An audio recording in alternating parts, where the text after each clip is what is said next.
Jasage de jeux de rôle dans le cadre du RPG Day 2019. Le 20e jour, le mot est noble, noble. Je suis un peu déçu de ce que je vais faire parce que je retrouve plus mes notes. J'avais des familles nobles, j'avais le goût de présenter un peu tout ça. Malheureusement, je vais être obligé d'y aller de mémoire, tu sais. Puis ça, c'est comme malheureux, tu comprends? Parce qu'il va manquer vraiment ce que je veux, ce que je voulais. Attends un petit peu, je veux pas foirer un cycliste, parce que c'est ça. OK. Comment j'ai construit mes familles nobles? Tout d'abord, ça a commencé, bien sûr, avec Game of Thrones. C'est quand j'ai vu Game of Thrones, puis que là, il y avait 7 grandes familles nobles. Là, j'ai comme, wow, c'est intéressant. Puis là, après ça, il y a des sous-familles, etc. T'sais. J'ai dit, ben oui, c'est vrai, parce que quand je jouais, moi, tous mes bonhommes, tous mes NPC, il y avait des noms de famille différents. C'était comme, t'avais 2000 NPC, 2000 noms de famille différents. Fait qu'il n'y avait jamais personne dans la même famille. Le monde ne travaillait pas ensemble. J'ai fait, ça n'a pas de logique. Ça me prend des familles, des grandes familles nobles, tu sais. Fait que là, j'ai créé 9 familles importantes, puis 9 familles moyennes importantes. Tu sais, qui sont quand même connues, mais sont comme plus mineures, mettons. Tu sais. Un peu à la Legend of the Five Rings. T'as 7 clans majeurs, puis t'as des clans mineurs. Ben, c'était ça. J'avais fait 9 majeurs, 9 mineurs. Puis, tu sais, un peu... un moment, tu dis, je pars ça comment? J'ai un syndrome de page blanche, tu sais. J'ai dit, bon, ben, je vais y aller simplement. Les 9 familles, leur nom de famille va commencer par les lettres de mon nom. Donc, tu sais, S-E-B-A-S-T-I-E-N. Ça faisait les noms de chaque famille, tu sais. Que là, c'est ça m'écoeure parce que j'en ai oublié le 3/4, tu sais. Puis les familles mineures, ben, ça, c'était mon nom de famille, P-E-L-L-E-T-I-A. Fait que j'avais toutes les familles avec des noms. Puis tu sais, je me souviens, il y avait les Sontag. Sontag, ça c'était une famille qui était nomade, beaucoup dans le désert aussi. Simili Gypsy. C'était une famille qui avait été formée par des Goliaths. J'ai commencé ça dans la 4e édition, tu sais. Fait que c'était les demi-géants, des Goliaths. T'avais les Ankarnakao. Ankarnakao, ça c'était des bateaux. Eux autres, ils aimaient beaucoup ça, naviguer sur les flots. Et, il y avait les Treimandei. Treimandei, ça c'est une famille qui ont aboli l'esclavage dans leur royaume.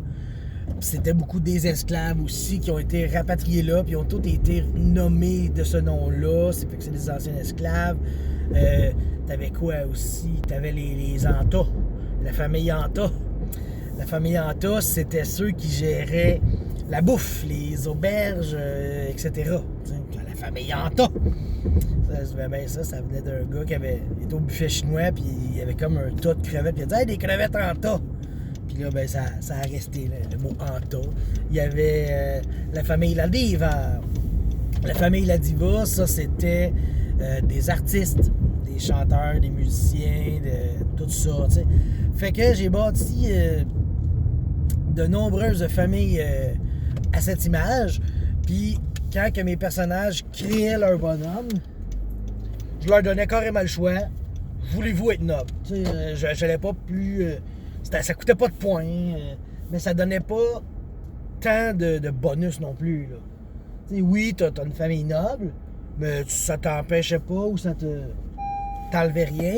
C'est juste que ce que ça faisait, ça me permettait de créer des histoires parce que ça, eux autres le savaient pas. Mais les familles, ben en fait, ils le savaient pas parce que moi non plus, je le savais pas. Ils commençaient, tu sais, je faisais des histoires entre les familles, tu sais. Fait que là, il y a des familles qui en avaient pas d'autres, fait que quand ils en croisaient, pis ça, j'y allais beaucoup aussi de la manière à ce que eux jouaient leur personnage. Ça me donnait des idées, ça m'inspirait, tu sais. Il y avait un personnage qui avait fait un pirate qui s'appelait Sigwart, tu sais. Puis, je n'ai déjà parlé des Sigwalt. Puis j'avais un autre joueur qui avait fait un Sigwal, tu sais. Fait que ces deux-là, ils se trustaient moyen, tu sais. Puis là, quand ils sont arrivés dans une ville, il y avait de la chicane entre les deux familles. Fait qu'ils ont comme pris un peu part à cette chicane-là. Il y en a un qui est allé assassiner l'autre. Puis quand ils sont partis de la ville, ben l'autre, qui s'est pas fait assassiner s'est fait assassiner. Fait que ça a fait de la bésébée dans la ville, mais ils sont jamais revenus à cette ville-là. Fait que c'est ça, j'ai comme créé des choses. Puis ceux qui ont vu le RPG ES 2, là, le livre, j'avais dans mes familles neuves, j'avais les Rickenback, qui étaient médiéval fantastique. Mais cette famille-là existe encore dans le futur avec du RPG ES 2. Les Rickenback sont rendus des.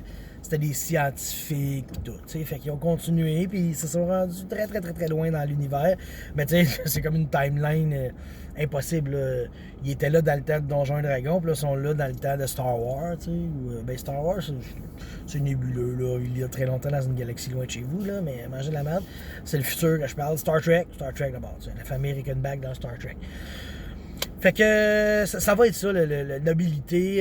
J'avais plein de familles nobles, j'aurais aimé ça vous les présenter plus, mais je n'ai pas trouvé mes notes et ça, je les ai cherchées depuis à peu près que j'ai vu le mot noble dans le RPG Day, donc genre style juillet. Fait que je vous laisse là-dessus, puis on se revoit demain pour un autre fabuleux mot. Bye.